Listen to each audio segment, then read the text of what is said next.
As a matter of fact, if there are any Alabama fans chartling their way back down I-10 from Pasadena, California, just if you get hungry, or you might want to stop off and get something to eat, I recommend those waffle places. This is a song about when you're driving. Those are good places to stop. Late at night. I don't remember the exact name. Well, I guess I'm not allowed to say the name Big of the yellow establishment sign anymore, up in the but, sky. You know the kind. Let's call it the Waffle Shack.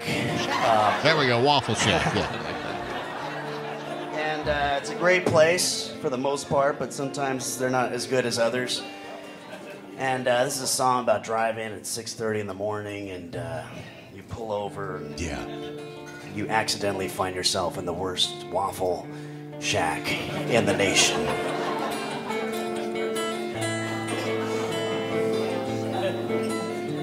And by the way, this is definitely like the Hotel California songs. If you have a lighter you want to hold up, or you know, girls, if you want to show your tits, whatever you need to. I don't know how it works, you know. I'm not.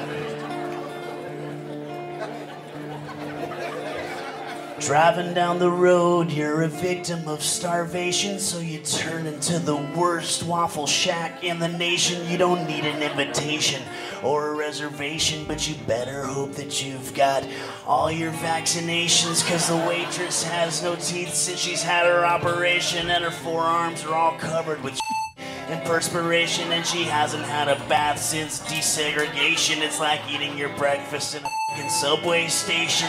The guy on your right picks scabs and inflammation, smokes butts through the hole in his throat for respiration, and the truckers in the corner are in deep hibernation, and everybody else seems to be on probation. The fry cook seems to need hospitalization, and his spatula shows signs of salival contamination, but you're hungry, so you order from the Waffle Corporation before there's any time for reconsideration. Just close your eyes and do it, This is man. where it gets a little gross, right? Now it's gonna get now it gets gross. Good. The waffles, eggs, and grits come in combination, and you suck them all down just like a greedy crustacean. You're licking up the grease like a rabid Dalmatian. Now you're scattered, smothered, chunked, and then a painful sensation starts to come in your gut like a colonization of ants in your pants. It's a molestation. Someone's bowling in your colon and you need a fumigation. This meal's treating you just like Farrakhan treats Caucasians, and now you're hobbling past the jukebox to the toiletry station. You find it hasn't been flushed from the previous evacuations, and the toilet seat's all covered with and you perch on the porcelain with great hesitation. They have food here too, if anybody's interested.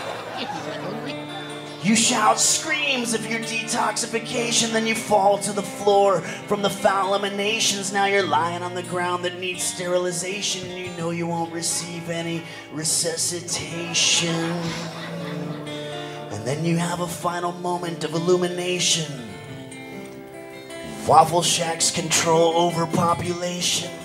Waffle Shacks control overpopulation. You just died in the worst waffle shack in the nation. Is that your problem, Bunky? I think so.